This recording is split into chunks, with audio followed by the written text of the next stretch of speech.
Assalamualaikum warahmatullahi wabarakatuh. Halo semuanya, saya Nur Aisyah Balkis, mahasiswi semester 3 Lokal B, program studi Pendidikan Agama Islam Kampus Nurul Hidayah Selat Panjang. Nah, teman-teman, welcome back in another video with me.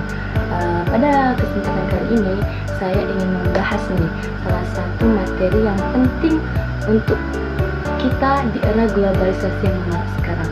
Nah, materi ini adalah mengenai pendidikan akhlak di era globalisasi sekarang. Seperti yang kita ketahui kalau akhlak ini merupakan salah satu pedoman yang paling penting bagi kita untuk supaya kita ini bisa terjaga dari arusnya globalisasi sekarang, supaya kita tetap kuat menahan hawa ataupun nafsu kita. Nah, teman-teman semua, kita bisa melihat bahwa kita hidup di era globalisasi yang makin marak, di mana semua baik itu dari informasi, budaya, dan juga teknologi itu bisa masuk dari berbagai negara. Di mana globalisasi sekarang ini membawa banyak sekali manfaat bagi kita, baik itu untuk kemudahan kita untuk belajar, untuk mengakses informasi, serta komunikasi dengan cepat. Nah, dari banyaknya manfaat yang datang dari globalisasi ini, kita tidak luput dari yang namanya tantangan, terutama tantangan dalam menjaga akhlak dan karakter masyarakat Islam saat ini. Nah, teman-teman, di sini saya ingin membahas mengapa pendidikan akhlak di era globalisasi itu sangat penting. Di sini saya ingin membahas 3 konsep mengapa pendidikan akhlak itu penting. Yang pertama, karena banyaknya pengaruh negatif seperti konten yang tidak bagus, adanya pergaulan bebas, hoax, serta budaya-budaya yang tidak sesuai dengan ajaran Islam.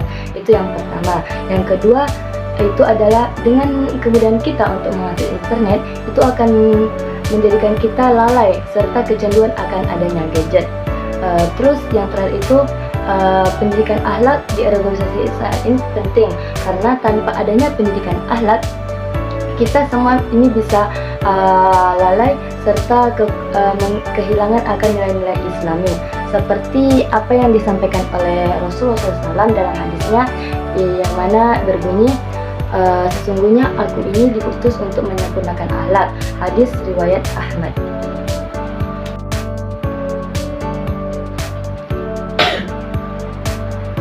Nah, teman-teman, agar kita tetap memiliki akhlak yang baik sebagai remaja, berikut beberapa contoh yang bisa kita lakukan. Yang pertama itu akhlak kepada Allah.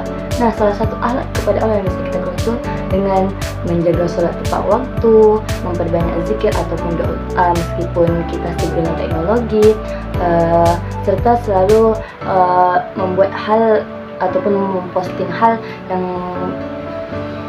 membawa kita dekat dengan Allah SWT. Itu salah satu akhlak yang bisa kita lakukan untuk mendekatkan diri kepada Allah.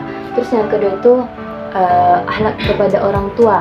Nah, akhlak kepada orang tua sangat banyak, seperti selalu menghormati dan menghargai orang tua, serta ketika kita bersama mereka, kita jangan sering bermain HP.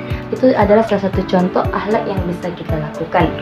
Terus yang terakhir itu ada akhlak sesama manusia. Sesama manusia ini kita juga harus saling menghormati, saling membantu, tidak berkata kasar, atau baik itu dalam media sosial ataupun secara langsung. Itu salah satu contoh akhlak terpuji yang bisa kita lakukan.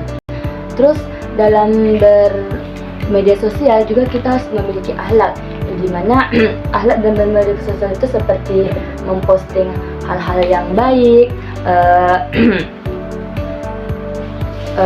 menjaga privasi diri kita ataupun keluarga kita, serta kita sebelum berkomentar, misalnya di dalam media sosial, sebelum berkomentar kita harus memikirkan kata-kata yang kita keluarkan ini apakah baik, apakah sudah baik kata-katanya, apakah belum.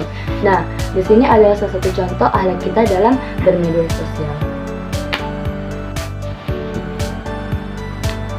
Jadi teman-teman, seperti yang sudah saya jelaskan sebelumnya, mengapa pendidikan akhlak di era globalisasi itu sangat penting? Ya, karena dengan adanya akhlak itu bisa menjadi tameng bagi kita untuk tetap terjaga. Dengan adanya arus globalisasi sekarang, kita tetap mengetahui akan nilai-nilai Islam. Sebagai remaja muslim, patut bagi kita untuk memanfaatkan adanya teknologi sekarang. Dengan adanya teknologi ini, kita bisa membawakan hal-hal yang bermanfaat bagi kita, bukan hal-hal yang membawa keburukan pada diri kita. Dan menciptakan generasi muslim yang tidak hanya cerdas tetapi juga paham dengan nilai-nilai keagamaan.